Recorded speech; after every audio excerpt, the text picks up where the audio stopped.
বাড়ছে তো, ভালোই বাড়ছে। মাপ দিন এই তো তুই যেদিন যাবি কেনা ওই দিন একটা জাল্লা খবর দিয়ে পার করে গেলাম। সুন্দর বাড়ছে এখন। হ্যাঁ, পার করে যা, সমস্যা নেই।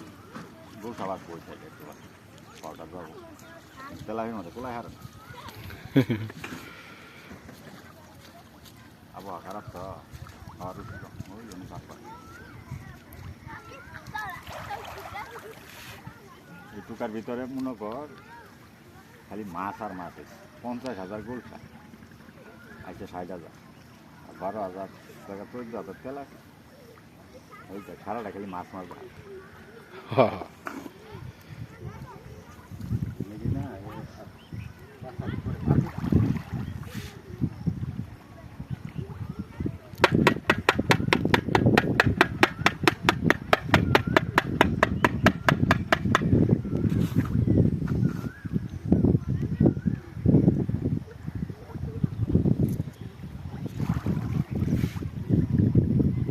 বাবা কি গুলো? মাছ, মাছ, মাছ আর মাছ।